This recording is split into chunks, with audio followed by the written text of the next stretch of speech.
Can you imagine? Being tested, you can't imagine. No exaggeration.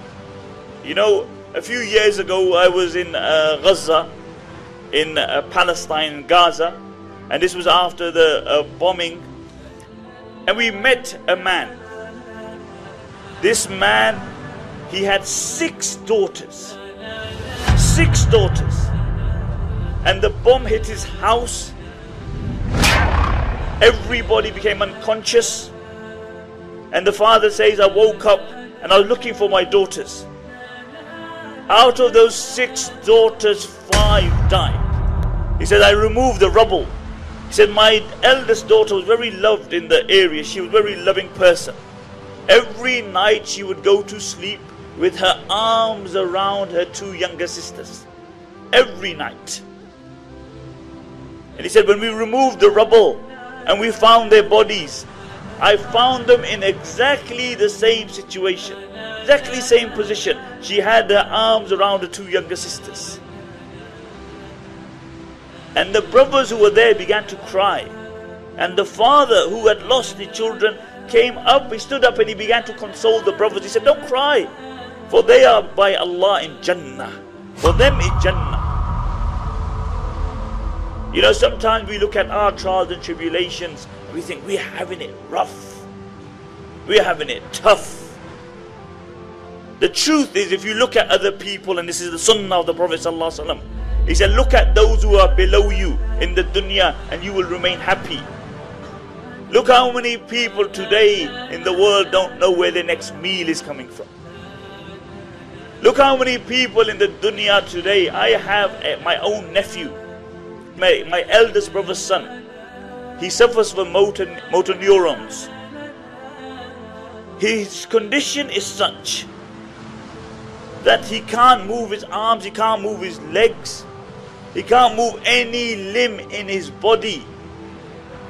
And his state is deteriorating. And just before I went to see him, I had a few things on my mind which were worrying me. When I went to see him, I thought, Subhanallah, how ungrateful am I? You look at his state, and you look what Allah has given us. Last week, I went to Syria.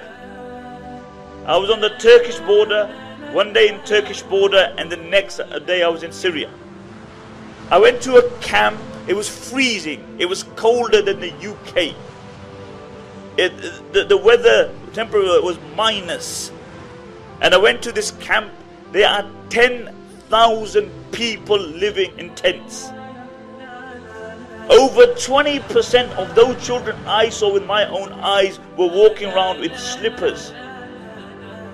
Can you imagine? No hot water. I had to pray 1 salah there. And I had to do wudu.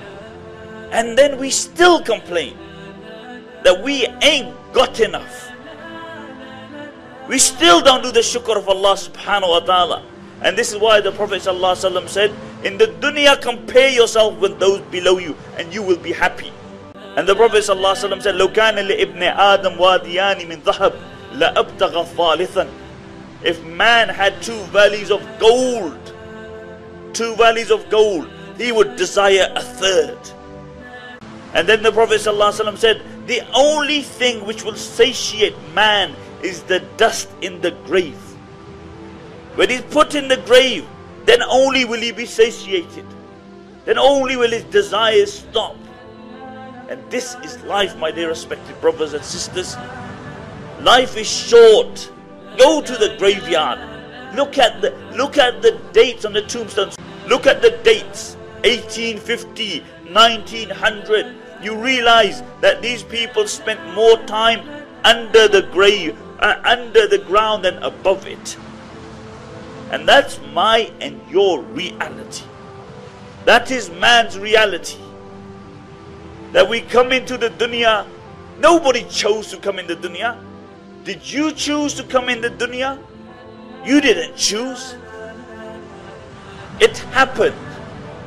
And the day will come that you will leave this dunya, and you will not choose the time that you want to go. There's no visa that you apply for. My time, I want to go now to Jannah. no visa. It comes, and it comes all of a sudden. And you leave the dunya involuntarily. You came involuntarily, you leave the dunya involuntarily. So what makes you think that you have any right over the period in between? That period, Allah brought you to the dunya and Allah will take you one day. But Allah gives you this short period of time because Allah wants to see what my servant will do with the life I gave him. Will he remember me? Or will he just follow his whims and desires? And this is a question that we need to ask ourselves.